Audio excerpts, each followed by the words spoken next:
बड़ा ज़बरदस्त बूम आने वाला है भाई प्रॉपर्टी में। और प्रॉपर्टी बस अब पता नहीं क्या से क्या हो जाएगा, कुछ नहीं होना। अगर आपने अभी तक हमारा चैनल सब्सक्राइब नहीं किया तो अभी सब्सक्राइब करें और बेल आइकॉन को क्लिक करके हमारी लेटेस्ट वीडियोस के बारे में मैं हूं इंतखाब सूरी और आप देख रहे हैं हमारा चैनल प्रॉपर्टी अपडेट्स। दोस्तों, काफ़ी दिन से मैं देख रहा था कि वीडियोस चल रही हैं, खबरें आ रही हैं, बहुत यूट्यूबर्स लगे थे जे के टैक्सेस के ऊपर कमी आ रही है, बहुत बड़ा फ़र्क आ रहा है, बड़ा तूफ़ान आने वाला है। और प्रॉपर्टी जो है अब वो आसमान से बातें करेगी और बस बेहतरीन हो जाएगा पाकिस्तान में। और सब ये समझ रहे हैं, मैं भी देख रहा था। मैं सच्ची बात है कि मैंने कहा नहीं यार, अभी क्योंकि मेरे नज़दीक मैं समझता हूँ कि ये सारी बातें हो रही हैं, मगर मेरे नज़दीक अगर ये चीज़ें, मैं अभी आता हूँ वीडियो के आगे, ये बताऊँगा मैं, आप साथ रहिए कि क्या-क्या सजेशंस थी, क्या-क्या तब्दीलियाँ आने वाली हैं, आ रही हैं, इसके इम्कानात हैं। और जो एडवाइस दी गई है प्राइम मिनिस्टर को, और एक टास्क फोर्स है जिसने एडवाइस दी है कि वो क्या एडवाइसेस हैं प्रॉपर्टी में, क्या सजेशंस हैं कि वो अब प्रॉपर्टी में टैक्सेस की कमी आएगी, ये भी मैं आपको बताऊंगा। लेकिन मैं आपको साथ साथ ये बता दूं कि ये जितनी भी टैक्सेस में कमी आएगी, प्रॉपर्टी में बहुत हालात अच्छे नहीं होंगे अभी। प्रॉपर्टी बहुत ज़्यादा तेज़ भी नहीं होगी, गो ये टैक्सेस बहुत कम भी कर दिए जाएं, बेहतरी आएगी। मगर जो एक बातें हो रही हैं कि भाई अब तो प्रॉपर्टी बस आसमान से बातें करेगी और सब बड़े खुश हो जाएंगे, खुशहाल हो जाएंगे, और बस काम करने वाले भी और इन्वेस्टमेंट करने वाले भी, नहीं, ऐसा नहीं होगा। प्रॉपर्टी इन टैक्सेस की वजह से बहुत ज़्यादा नहीं बढ़ेगी। और इसके कई फैक्टर्स हैं जो पहले भी हम अपनी वीडियोस में बताते रहे हैं कि वो कौन से फैक्टर्स हैं जिसकी वजह से प्रॉपर्टी गिरी है। तो आपको याद होगा कि सैलाब आया सिंध के अंदर, उस वक्त से कराची में प्रॉपर्टी बिल्कुल डाउन होती चली गई। और आप देख रहे हैं कि जो पॉलिटिकल मामलात रहे पाकिस्तान के अंदर, जो महंगाई की वजह से लोग परेशान रहे, और जिस तरह डॉलर्स ऊपर चढ़ता चला गया, और ख़ास तौर पे पॉलिटिकली इनस्टेबिलिटी, और साथ साथ जो लोगों के माशी हालात जो ख़राब हुए, उसके बाद से ये हुआ कि लोगों का रुझान प्रॉपर्टी से हट गया। जब वो हटा तो फिर हटता ही चला गया, और प्रॉपर्टी जो है वो 60-60, 70-80-80% जो है नीचे चलेगी बाज़ जगहों पर। बात सबसे अहम यही है मेरे नज़दीक कि जब तक ये सिस्टम यानी पाकिस्तान के अंदर स्टेबिलिटी नहीं आती, जब तक ये माशी बेहतरी नहीं आती, जब तक ये माशरी इस्तेहकाम नहीं आता, जब तक ये, अभी लोगों के पास पैसे नहीं हैं कि वो अपने बचत कर सके। एक ज़माना था कि वो बचत करके वो इन्वेस्टमेंट करते थे, अब बचत नहीं हो रही लोगों को। और जब लोगों को बचत नहीं हो रही होगी तो वो अपनी किस्तें कहाँ से देंगे, इन्वेस्टमेंट कहाँ से करेंगे, जो पहले बहुत ज़्यादा तेज़ी आई थी मार्केट में। तो लिहाजा सबसे बड़ा मसला कि इस वक्त माशी स्टेबिलिटी आने के बाद ही इस्तेहकाम आएगा, और ये जो पिछला खौफ गुजरा है ये इतनी जल्दी निकलेगा नहीं। यानी पिछले 2022-23 जो गुजरे हैं, 24 जो गुजरा है, ये 2-3 साल जो गुजरे हैं, ये प्रॉपर्टी में एक ख़तरनाक वक्त था। और कभी पाकिस्तान की तारीख़ में इस बुरी तरह प्रॉपर्टी डिस्टर्ब नहीं हुई। इस फिनोमेना से, इस सिनेरियो से, इस खौफ से लोग अभी इतनी जल्दी वापस नहीं आएंगे, भले आप जो है वो कितनी भी कमी कर दें। और लोग डर गए हैं कि अब प्रॉपर्टी में उस तरह फ़ायदा नहीं होना। तो लिहाजा मैं आपको ये बता दूं कि प्रॉपर्टी में अभी ये टैक्सेस की कमी हो भी जाए तो बहुत ज़्यादा कोई फ़र्क नहीं पड़ेगा, होगी, बेहतरी आएगी। मैं खुद महसूस कर रहा हूँ बेहतरी आई है। इसकी एक बड़ी वजह ये है कि महंगाई एक जगह रुकी है, स्टेबिलिटी आई है, पॉलिटिकल स्टेबिलिटी आई है, और मज़ीद ये है कि काइबोर रेट्स कम हुए हैं, बैंक्स ने अपनी शरह सूद कम की है, मज़ीद सिंगल डिजिट्स पे आने के इम्कानात हैं, लोग पैसा अपना निकालेंगे और इस तरफ आएंगे। लेकिन और भी बहुत से ऑप्शंस हैं, और पाकिस्तान से बाहर ले जाने का भी सिलसिला भी चल रहा है, ये भी ऑप्शन बंद नहीं हुआ है। साथ साथ यह है कि इस वक्त महंगाई की शरह भी बहुत कम हो गई है, 4.2 का रिकॉर्ड कायम किया है महंगाई ने, और इस तरह के साइंस हैं जिसकी वजह से बेहतरी की जानिब प्रॉपर्टी बढ़ रही है। लेकिन मैं पहले भी कह चुका हूँ और अभी भी मैं ये बात कहूँगा दोस्तों कि प्रॉपर्टी की असल वक्त बेहतरी का होगा वो इस साल के आखिर में। जो आखिरी 2-3 साल होंगे, 2-3 माह होंगे, नवंबर, दिसंबर, अक्टूबर, नवंबर, दिसंबर, यहाँ प्रॉपर्टी में तेज़ी, वहाँ मेरे अंदाज़ा ये है कि वहाँ स्टार्ट हो जाएगी, शुरू हो। उससे अगला साल फिर ये कि और बेहतरी आएगी, यानी अगले 2 साल जो है वो फिर आप अच्छा बेहतर कह सकते हैं। लेकिन अभी कह देना कि ऐसा होगा, वैसा होगा, ये सारी बातें कुछ नहीं होना। अच्छा, अब मैं थोड़ा-सा आपको बताते चलूँ कि मामलात क्या थे, अभी पिछले दिनों हुआ क्या।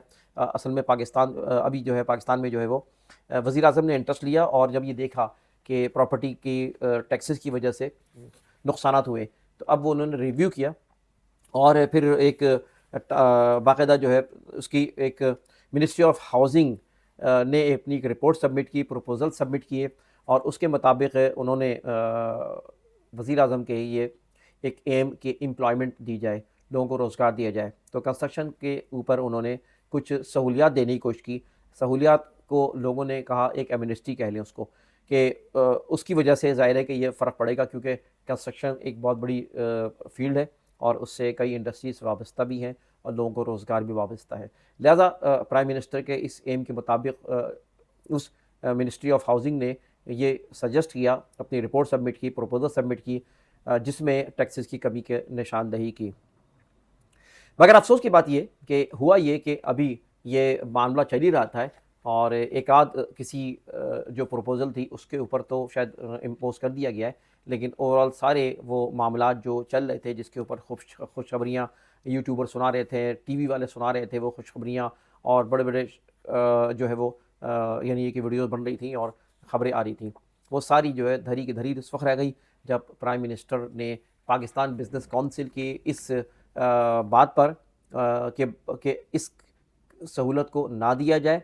आप जो 70-80% कमी कर रहे हैं टैक्सेस में, आपको अगर सहूलत देनी है तो बिज़नेस और भी बहुत सारे बिज़नेस हैं, कारोबार में वहाँ उनको फ़ेवर दिया जाए। आप इसको एक तरह की एमनेस्टी दे रहे हैं प्रॉपर्टी में जो कि फ़ायदेमंद नहीं होगी। ये बहरहाल प्राइम मिनिस्टर अभी जो मामला फ़ाइनल करना था वो अभी वो मीटिंग नहीं हो बर्खास्त हो गई और वो पाकिस्तान से बाहर बैरूनी दौरे पे चले गए वो। और इसमें उन्होंने ये भी कहा पाकिस्तान बिज़नेस काउंसिल ने कि ये एक तरह का तासुर भी मिलता है कि डीएचए जो प्रोजेक्ट्स ले लेके आ रहा है, डीएचए जो नई-नई चीज़ें कायम कर रहा है, ये उनको नवाज़ने के लिए कहा गया है।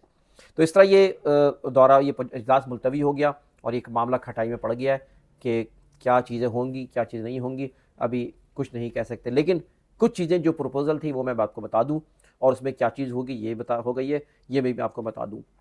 इस वक्त एक तो मामला ये है कि नॉन फाइलर का मामला था कि उनको उनको प्रॉपर्टी की ख़रीद फ़रोख्त की इजाज़त नहीं थी, ख़रीद नहीं सकते थे। अब उनको 10 मिलियंस तक के यहाँ पर इजाज़त होगी कि 1 करोड़ तक की प्रॉपर्टी वो ख़रीद सकते हैं।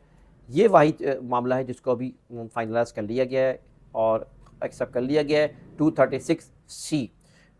ये 236 आप जानते हैं कि ये दरअसल प्रॉपर्टी के सेलर के लिए लगाया जाता है ये एक्ट और इस एक्ट के मुताबिक जो है नॉन फाइलर को अलाउ किया जाए कि उसको फाइल के तौर पे ट्रीट किया जाए कि इस वक्त जो है ना 236C और 236K ये दो तरह के जो एक्ट हैं। 236C जो है वो सेलर के लिए होता है और 236K जो है वो ये ख़रीदार के लिए होता है। 236C में ये प्रपोज़ किया गया कि नॉन फाइलर को फाइलर की तरह ही ट्रीट करें। इसी तरह टैक्सेस को रिड्यूस करके 3% जो टैक्स है उसको कम करेंगे जो कि एडवांस इनकम टैक्स होता है, ये गेन टैक्स भी कहलाता है। ये 3% से कम करके प्रपोज़ किया गया कि इसको आधा करके 1.5 कर दिया जाए, 4% को कम करके 2% तक कर दिया जाए और इसी तरह 236K यानी ख़रीदार के लिए जो है ये टैक्स में कमी करके इसको एक्चुअली जो है ये आपको पता है कि इस वक्त जो टैक्सेस की वो काफ़ी ज़्यादा बढ़ गई और यानी अगर देखा जाए तो इस वक्त 11 से लेकर 14% तक टैक्स मजमूई तौर पे दिए जाते हैं। तो इसको भी कहा गया प्रपोज़ किया गया कि वो उसको 4% से 4.5% तक लाया जाए और 236 की जिसके बारे में मैं बता रहा था अभी आपको उसको भी 3% से कम करके ख़रीदार के लिए उसको 0.5% कर लिया जाए।